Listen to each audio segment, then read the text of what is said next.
Beleza, pessoal? Quem fala é Ricardo Rodrigues e estamos aqui hoje falando novamente aí nessa série de vídeos sobre a área comercial, a área de vendas, a área de gestão comercial. Para você que eu sempre falo no começo dos vídeos que já é vendedor há muito tempo ou é vendedor há pouco tempo, às vezes entrou agora numa empresa na área comercial e está meio perdido, quer buscar mais informações, mais técnicas de venda, e para você que é gestor, né, aprimorar cada vez mais a sua equipe comercial.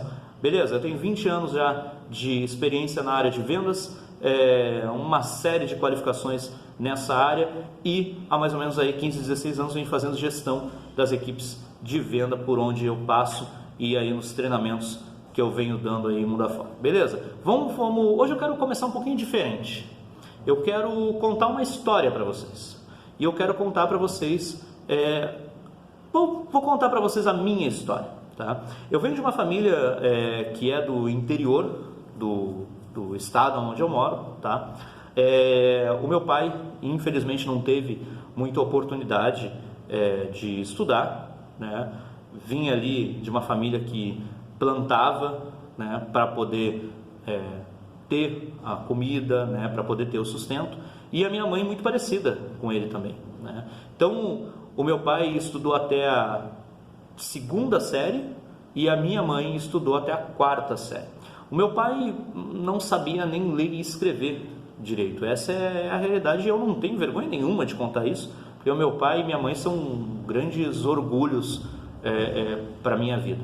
E minha mãe, né, sabe ler, sabe escrever, enfim. Meu pai infelizmente já não está aqui conosco, mas minha mãe é viva ainda, né, e ela sim, né, estudou até ali quarta, quinta série, e ela sabe escrever e ler perfeitamente. Bom, o que ocorre? Eles vieram para a capital da região onde eu moro e se conheceram. E aí resolveram, né, ter uma vida em comum, uma vida de casal.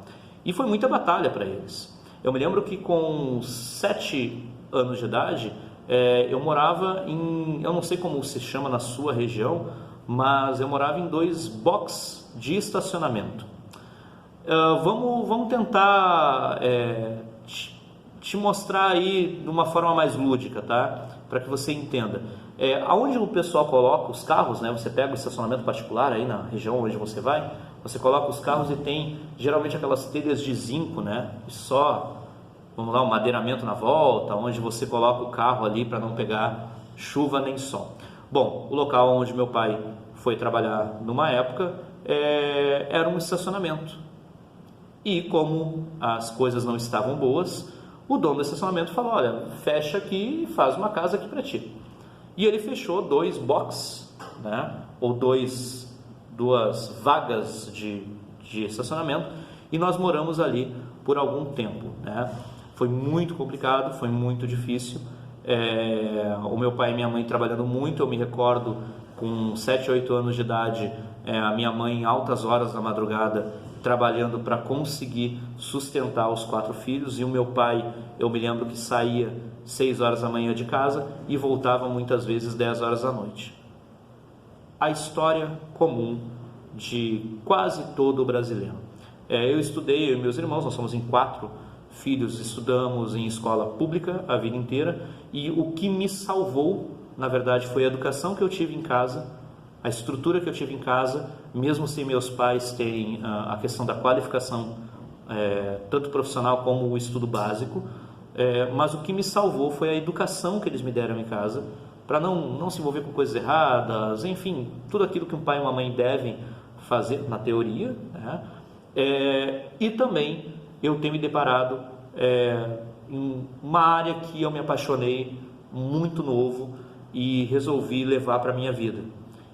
Mas uma das coisas foi primordial, que foi a educação fora, a qualificação. A oportunidade que eu tive com 14 anos começar a estagiar e buscar um curso, mesmo às vezes, ou em grande parte daquele ano que eu fiz aquele curso, sem ter possibilidade de pagar, né? Muitas vezes atrasando a parcela, negociando a parcela, enfim, com 14 anos. Obviamente que daí dependia da minha mãe ali para me auxiliar, né, nessas negociações, enfim. E depois, posteriormente, né, a possibilidade de acabar os estudos e entrar numa faculdade. Isso mudou. a qualificação externa mudou a minha história, a educação de dentro de casa e a minha educação externa. Então, eu parabenizo muito meu pai e minha mãe por terem me dado essa educação, que eu tenho certeza que todo pai e toda mãe se esforça muito no Brasil para dar essa educação dentro de casa para os filhos.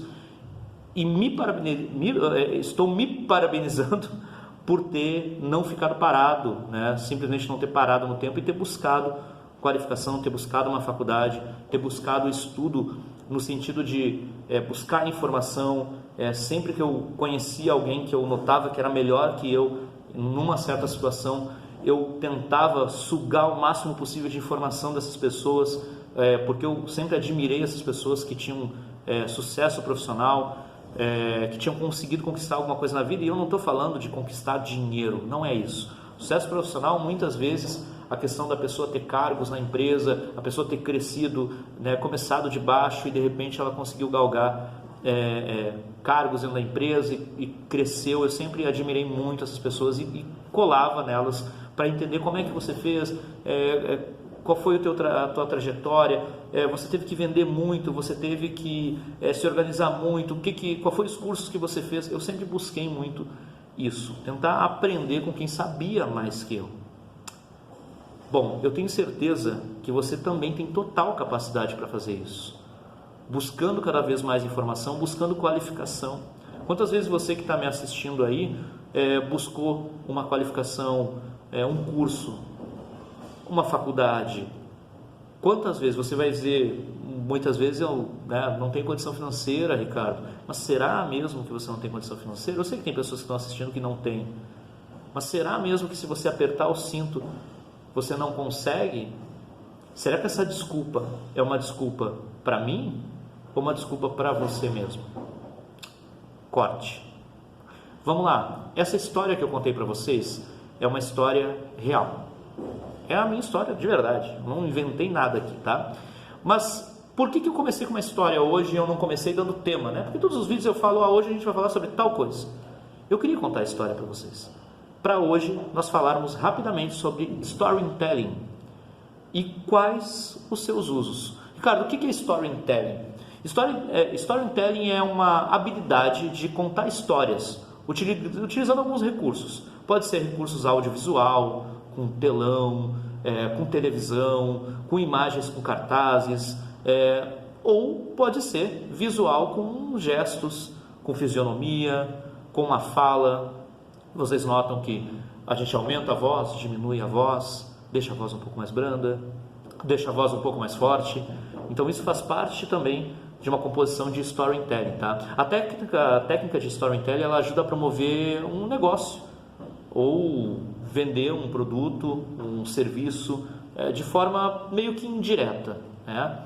Eu tenho certeza que contando a minha história, que é uma história real, tá, pessoal? Essa é a minha história de verdade.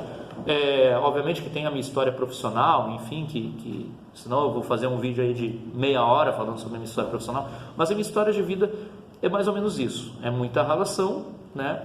E toda a estrutura de educação em casa que meu pai e minha mãe deram para os filhos. E depois a gente ralando para conseguir as coisas que meu pai e minha mãe não conseguiam dar, não porque não queriam, mas porque não tinham condição na época. Então essa história é real, mas de certa forma algumas pessoas talvez se perguntaram aí, poxa, é verdade, eu nunca procurei uma faculdade, poxa, eu sempre tive sonho de fazer um curso e eu realmente nem procurei. Então a ideia do storytelling é gerar isso no cliente, é gerar um interesse nesse produto. O storytelling, só para você entender um pouco melhor, é utilizado hoje com frequência na televisão, quando você vê os comerciais, né? Tem a historinha de um casal, né? Que a mãe saiu de casa para ter o bebê e aí o pai ficou em casa com o filho, né? Tem um grande supermercado aí, né, no Brasil que utiliza muito final de ano, né? Esses comerciais que eu acho fantástico, quem produz, parabéns aí, se um dia assistir um dos meus vídeos, estão de parabéns, é um marketing incrível e a sensibilidade com que eles fazem aquilo, aquele storytelling é incrível. Então o pai fica em casa com a filha e aí a mãe vai para o hospital, né? aliás, desculpa, a avó ficou em casa com a neta e o pai e a mãe foram para o hospital para a mãe ter um bebê e ela está ali, né, perto do Natal, esperando o grande presente que é a criança. É um storytelling fantástico. Então, o storytelling serve muito na televisão como marketing para venda e quando a gente está atendendo o cliente também. Então, eu vou dar aqui 7 dicas bem rápidas de storytelling. Como eu posso fazer storytelling? Você pode contar a sua história.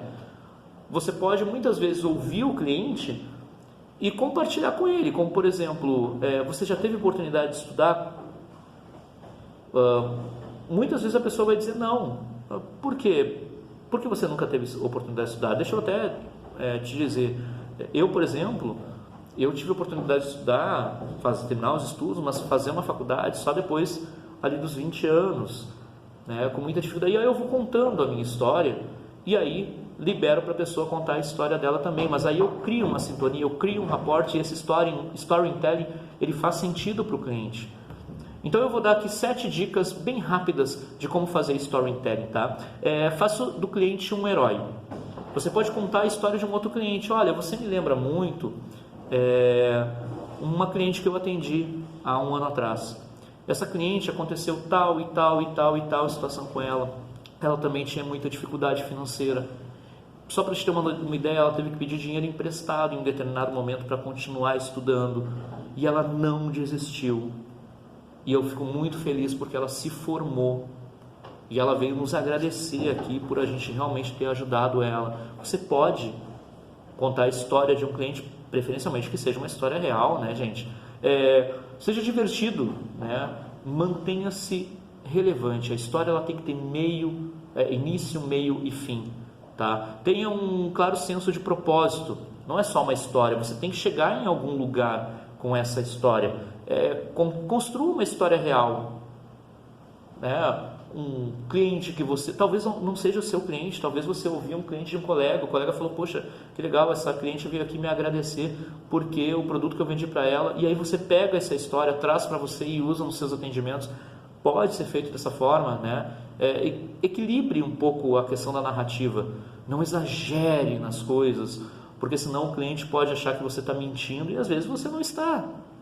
Em grande parte você não está mentindo. A ideia não é criar uma ilusão, é contar histórias reais para que incentive o cliente a tomar uma decisão, a comprar o seu produto, com exemplos de outros clientes que também tiveram a mesma dificuldade que ele.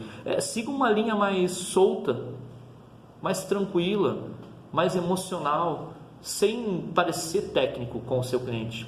E principalmente, pratique muito o storytelling, pratique com o seu cliente. Olha só, meu colega, vem aqui, eu ouvi uma história esses dias na internet sobre um cliente que aconteceu isso. Olha só, deixa eu te contar, conta para ele.